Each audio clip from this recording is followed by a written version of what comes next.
2 of tourism information systems. This lesson will focus on the role and functions of central reservation systems in an airline. The learning outcomes that we are going to cover today will focus on identifying the different airline central reservation systems, understanding what the functions and features of these central reservation systems are, identifying the various classes or cabins in an aircraft, identifying or determining the 5 mandatory items that are required to make a booking in the central reservation system, interpreting fares in the central reservation systems, understanding the baggage policies, and also analyzing and completing a booking in the central reservation systems. We're not going to do this physically, we're just going to explain how it is done. Now, the brief history of reservation systems started in the 1950s. Before then, people just used to book clients manually, but then in the 1950s they came up with what they called electronic reservation system called magnetronic reservation. And then in 1964, American Airlines and IBM developed a central reservation or a computerized reservation system that would allow consultants to access data, flight seats, through cyber, which is called semi-automated business research environment. And initially it was used by the airlines to book specific airline seats, to access specific airlines prices or fares. And then in 1987, Lufthansa France, or the Air France, and Iberia from Spain developed what we called Amadeus. It was initially a central reservation system, but is now a global distribution system used also by travel agencies across the world. Now, what are the functions of the central reservation system? A specific central reservation for a specific airline will only present flight seats and fares for a specific airline. So Air Namibia's central reservation system can only present Air Namibia's flight seats and fares. You can't access South African Airways seats from Air Namibia's central reservation system. So a typical central reservation system of an airline provides flight seat availability, routes to specific destinations of that specific airline, fare tariffs, how much each seat costs for that specific route. You are able to book the passenger's name and surname and enter passport details or ID.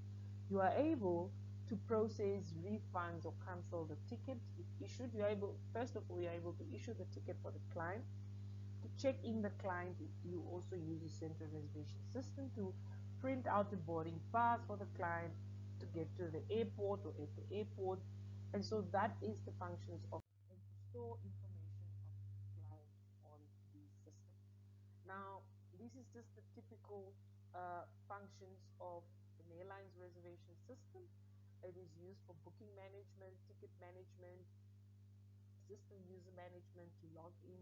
So for you to be able to use an airline reservation system, you need what we call a username and a password. Without this, you will not be able to access the reservation system. The reservation system of an airline is not accessible to everybody. The only way you can access the airline seats if you go onto an online travel agent, okay, like Expedia and Booking.com.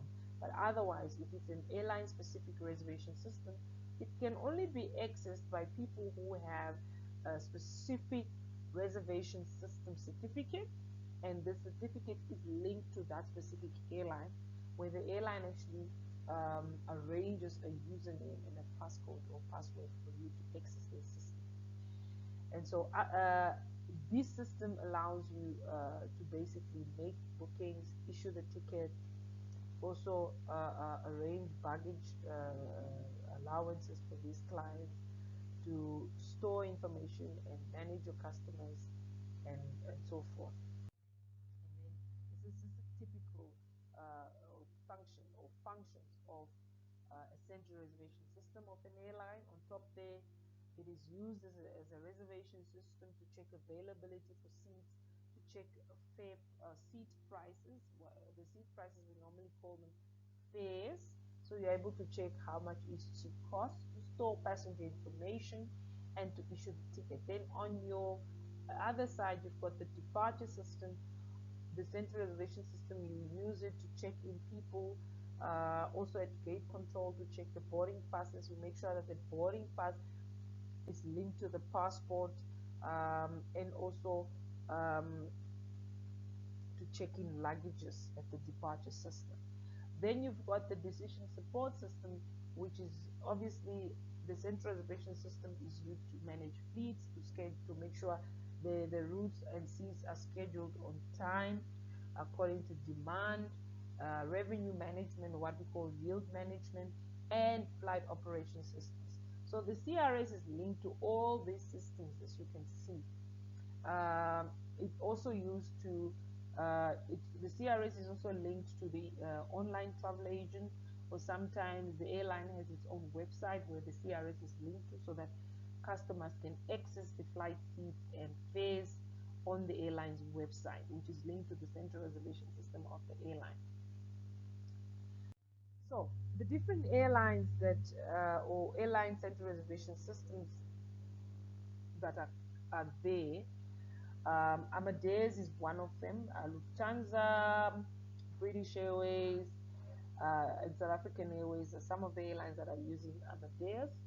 Then we've got Videcom, Lusada, Crane, Melot, Zenit. All these are central reservation systems that are used by airlines. Now, a typical airline reservation system has basically 5 main functions, and these are just some of them: to check for availability, to check the routes, to book a flight, to check for the fares for each cabin, to put in the passenger information, and to issue the ticket and the boarding pass, and to issue refunds for cancellation. That is your normal, typical airline reservation system function. Now, the different types of airlines that we have, the two main types of travel that we have, it's either scheduled or chartered. Now, the charter one is normally where the aircraft is hired, okay? And the chartered one does not have a set timetable. You can actually hire your aircraft and use it anytime as you please, but you have to pay a lot of dollars to hire that chartered airline. Normally, the airline aircrafts are hired by business or companies or businessmen who want to travel in their own comfort and luxury.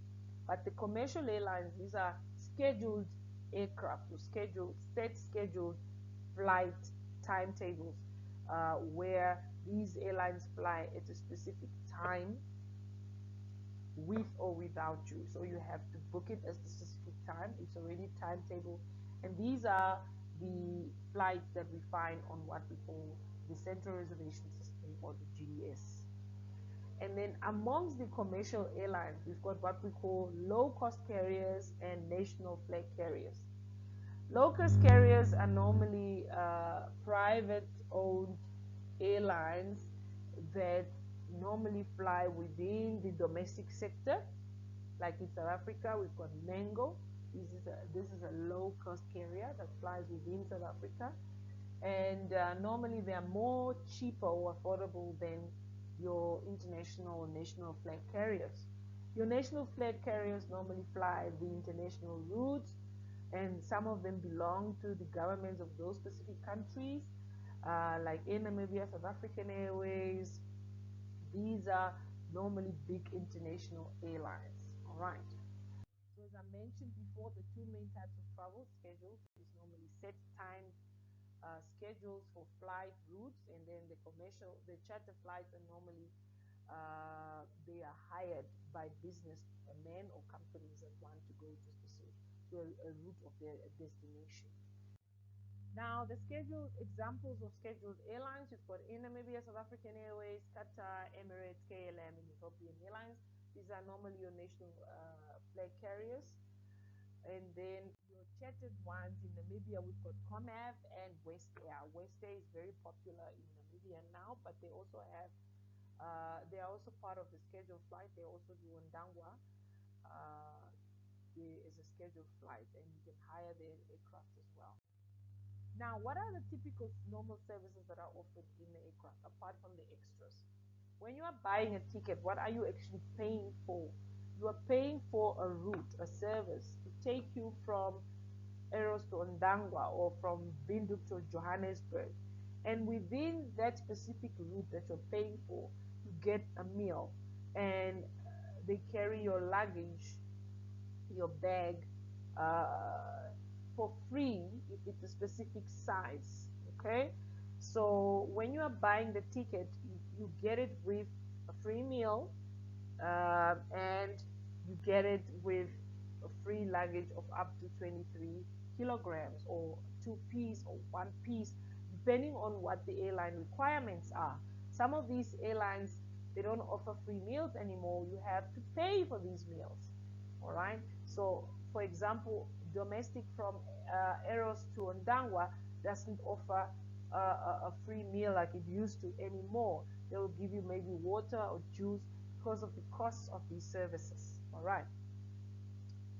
Um, Now, the different types of cabins that you find in an aircraft. Normally, in Namibia, our domestic flights do not have business class because the aircrafts are quite small. So we have a typical economy class setup.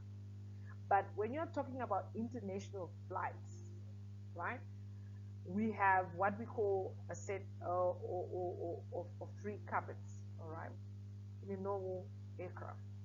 You have your first class, then you have your business class, and your economy class. That is a normal structure that you find. So your first class is the highest. Obviously, the seats are different. In your first class, you would find a reclining bed. You would find a screen. You might find a shower in some aircraft. Um, you might find Wi-Fi, and then in your first class, you might have your separate cabinet. While in your business class, you might share the seat together with somebody, and also the type of cutlery you receive in a first class is different. Sometimes you find a bar setting in a first class. In the business class, you are served in different cutlery, gold and silver. While in the economy cabin, you just get a normal closed off what is this food with plastic cutlery, unlike in a business setup or in a first class setup.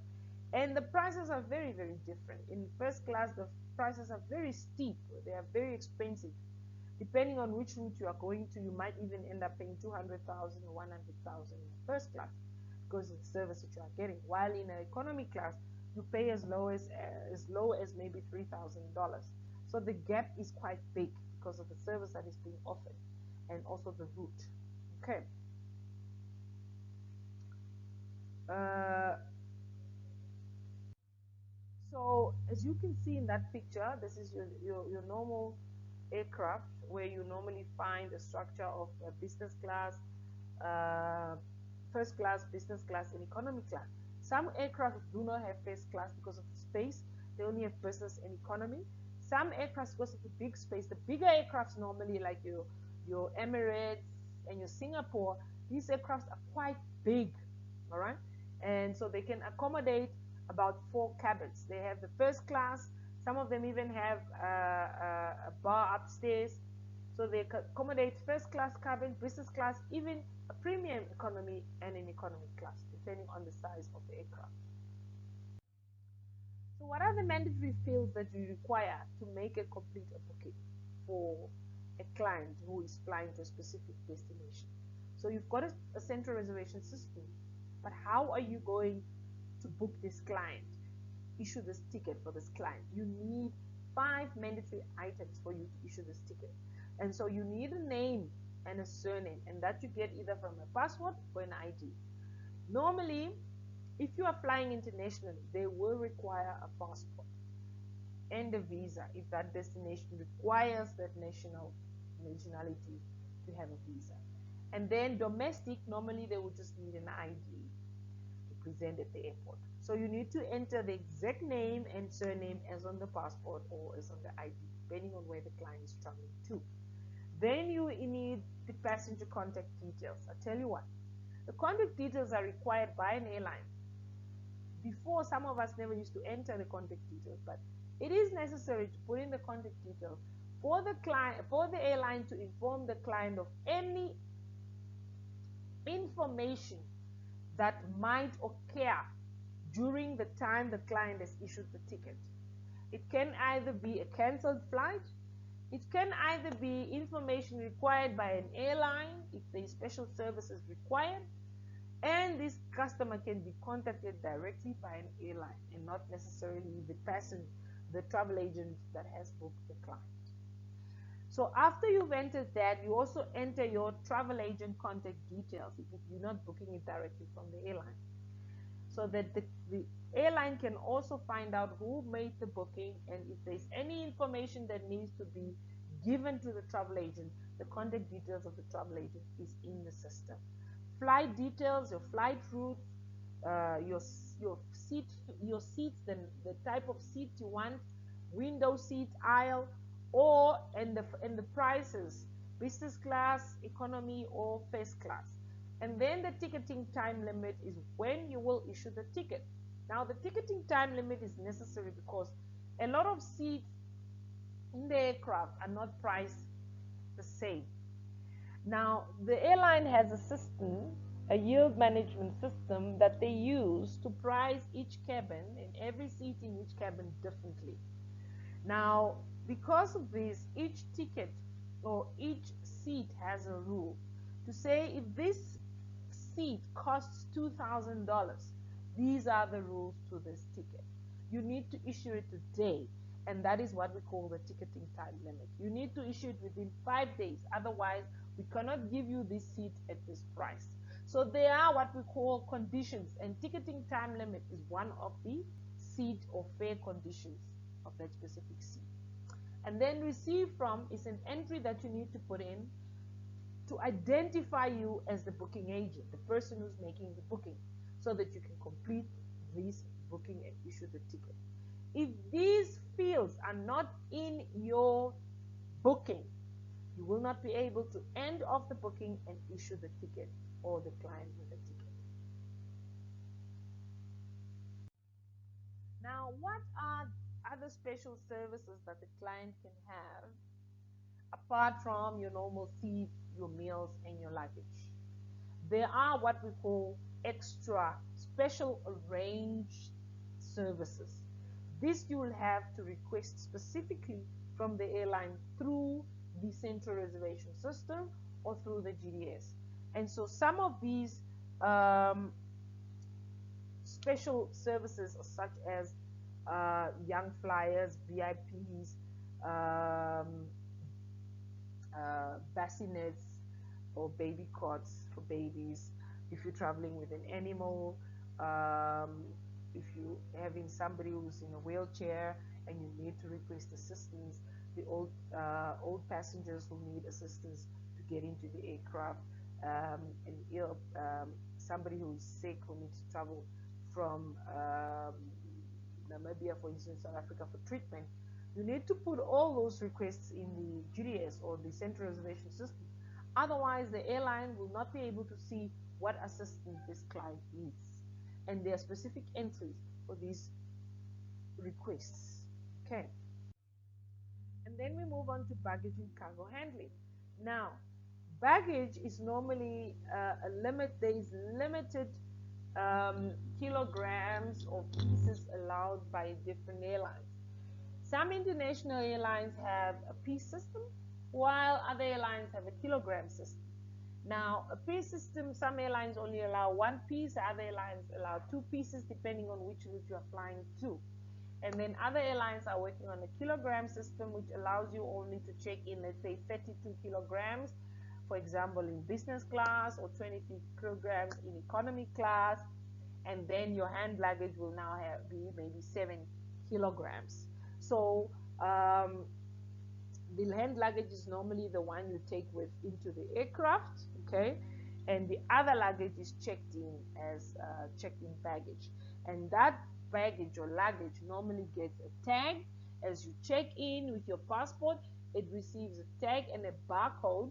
It goes onto the conveyor belt through a robotic system into the aircraft, and the airline tracks this bag wherever it is, and if it's lost they will be able to trace it because of that tag, and because it's linked to what we call the backtrack system of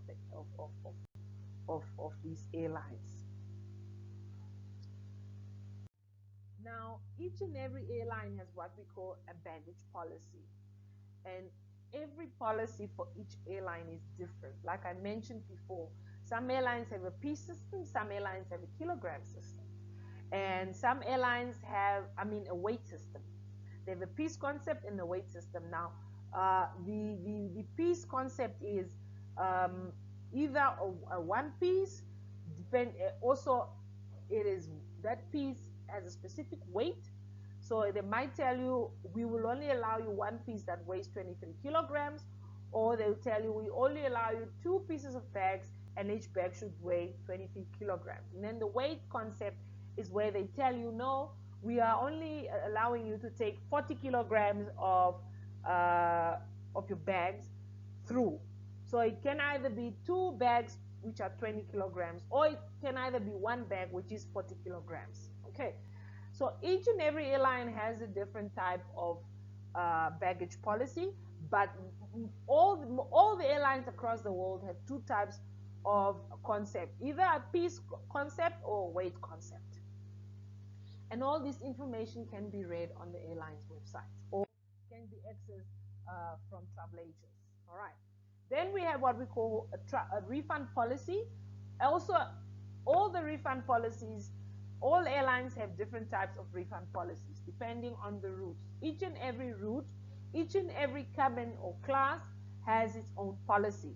So, business class refund policy is different from economy class refund policy. So the cheaper the ticket or the cheaper the seat, the more strict the refund policies are. All right. The more expensive the seat, the more less restrictions the seat has. All right.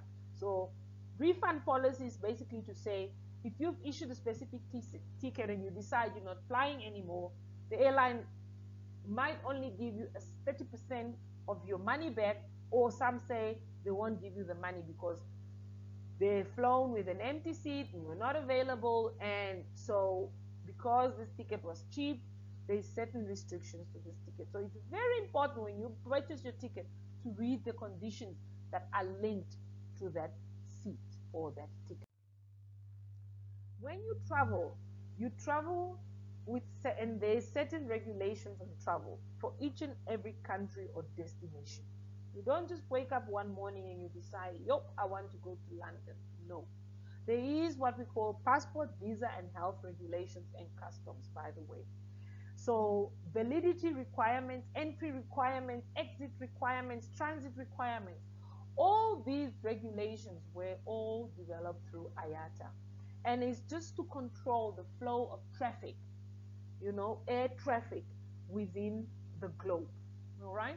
So certain countries have come up with what we call visa and health regulations as people enter and exit their countries. So a specific country like Namibia will have visa requirements for people coming from, let's say, Romania or China, and also health. Uh, Recently, now with COVID, all countries worldwide have exit and entry requirements for COVID people. Basically, you need to have a certificate that proves that you were tested 72 hours prior to arrival and so forth. So all these regulations are required before you get into an aircraft to go to a specific destination.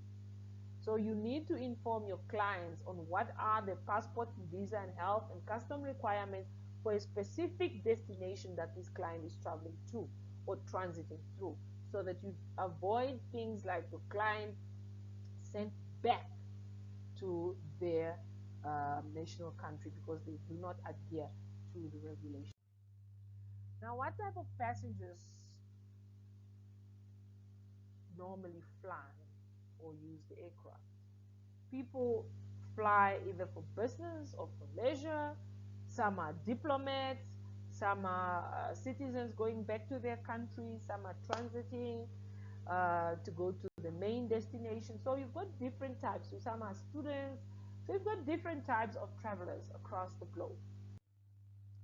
But some of these people need visas. And a visa is very important because it allows the countries to regulate traffic flow and to regulate the number of people entering their countries, okay, from various other continents, all right, whether it's a tourist or an immigrant or a transit or a diplomat.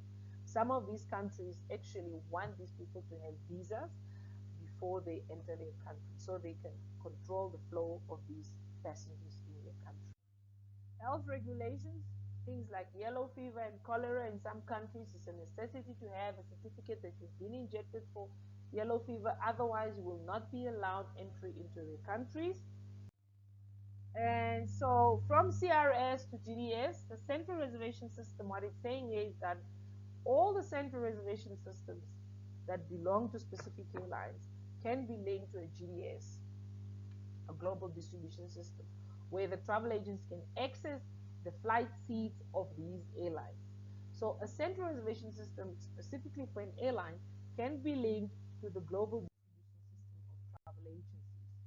And this is just a linkage that is showing here how in Namibia, South African Airways, Lufthansa, Iberia, Ethiopian Airlines, or Emirates is linked to Amadeus and Galileo and Worldspan, and how these travel agents can actually access these flight seats. So that's a typical connection. Then how does the system work? So if you are working on a normal Amadeus system, what normally happens is you first search for the route where the passenger wants to fly to. And then you basically type out the route, for example, availability 12 September, Windhoek, Joburg. And then the system throws out a specific timetable of the route with dates and times and the different airlines that actually fly that route. And then you are able to see how many seats are available at those specific times on those airlines. You are then able to see the prices of all those routes, and depending on the price that the passenger is happy with, then you are able to book the passenger, fill in those mandatory items that I told you about, the 5 mandatory items, and then you are able to issue the ticket only once the client has made the payment. And so you issue the ticket to the client so that the client can go to the airport and check in. Now, on the airline reservation system, what you hear me saying now, availability from Windhoek to Joburg, is not actually what you see on the system. You don't see a full written out Windhoek or a Johannesburg written out in full on the global distribution system. Neither do you see it on the central reservation system. The airline industry, or IATA, has come up with what we call phonetic alphabets. And these are coded alphabets. We don't say A and B and C. We use what we call phonetic alphabets. Alpha, Bravo, Charlie, Delta, Echo, Foxtrot, Golf, Hotel, India. This is used across the globe by airlines, travel agents, I think cruise liners as well, and also in the mines. They use some of these phonetic alphabet codes, and they have been using it all over the years. And this is what they use, even the pilots use these codes across the globe. So we use it in travel agents. We also use it in airlines. And this is just a typical code that you find in the GDS or in the CRS. So when you are booking a flight, let's say from Windhoek to Joburg, you don't see Hosea Kutoko written in full unless you are on the airline's website. But also on the airline's website, they don't write Hosea Kutako in full. They'll write in the search button Hosea Kutako, but when it it throws out the schedule, it will still be coded in some of these airline websites. So the typical selling platform for an airline or travel agent, this is a typical Amadeus selling platform. So you can't just enter it. You need to have a username and a password or a passcode, and you need to be linked to an airline or a travel agency to access the system. Because these airlines or the travel agents normally have what we call a pseudocode, which is linked to the system. And the only way you'll be able to access these airline feeds if you are working for them and they give you a specific username and a password, but you need to have a certificate. You need to have done a course, an Amadeus course or a Galileo course to access the system. And so another one is this Galileo system. Okay, this system, as you can see here, these are some of the codes that I was talking about. So as you can see on the screen, this is a GDS. This is a global distribution system, which is used by travel agents. And that is a route, a specific route from Amsterdam to Rotterdam. And as you can see, this is codes. You've got the code of Amsterdam, code of London City, you've got a code of Rotterdam, and it also shows you the different routes that you can go through to get to Rotterdam. It shows you the different, this is just a typical availability that was called out by a consultant, with displayed with different times, also displayed with different airlines that actually use or fly this route, and also the seats available on these routes. So you have Y, S, B, M, all these is how the airline codes its different seats. So in a typical airline, you probably have like, let me say 200 seats or 300 seats or 400 seats, and each of these seats are coded. So they would code 7 seats in white class with the same price. They would code maybe 8 seats with B class with a specific price, and that's called yield management. And as the seats are booked, all these seats are booked and issued at different prices. All right. So when you do your normal typical entry on the GDS system or the center reservation system, the typical Amadeus entry would then be AN. On the Galileo system, it will be A. So it differs for each and every reservation system. But as I said, people use codes. We don't type in the full name of the airport or of the town that you're traveling from. So we're using codes all the way in the central reservation system and the GDS. Um, so, like I mentioned earlier, International Air Transportation Association is IATA. This is a global organization under United Nations.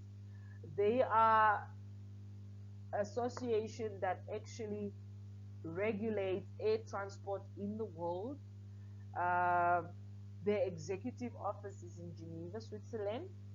And basically, they regulate traffic or the movement of people from one point, one destination to the other, air traffic.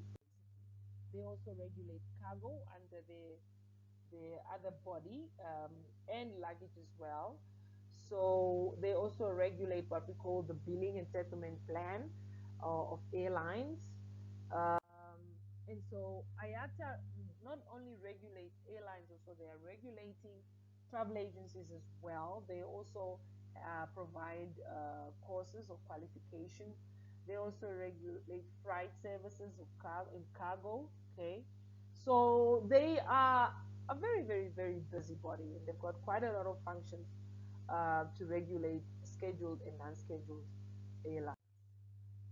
This is just a picture of a typical airport. Um, as a passenger checks in, the luggage is taken in, the passport is taken in, and the passenger is issued with a boarding pass, leaves the luggage at check-in, the luggage goes on the conveyor belt into the robotic system, they go on to security, into immigration, that's the checking in system, until they get to the boarding pass where they have to wait for the aircraft. And then arrival again, arrive at the airport, they get to passport control, they get to customs, a baggage claim, customs, and then off they go home. So that is a typical business operation of an airport that you see there. And then SITA, this is very important for you to see what is the functions of SITA. So it is basically checking in, seat requests. It supports all the functions of passenger, um, checking in of passenger, checking out of passengers, and all these things. So SITA would be um, under IATA. So it's very, very important for you to read about SITA as students and get more information. Um, we are done for today. It's, please make sure that you go through this exercise where you read about a destination, not necessarily Namibia. You can also read about London, Dubai. You can read about Frankfurt. This information is required by passengers whenever they are traveling to a destination. What is the currency? What is the temperature? What are the customs restrictions? What are the visa restrictions, if any, health requirements? So you need to read about this information in case a client wants to book a flight to a specific country and they need to ask you this information. All right. So thank you for joining me on this lesson. I will post this lesson on e-learning and you can access it and do the exercise. All right. Bye.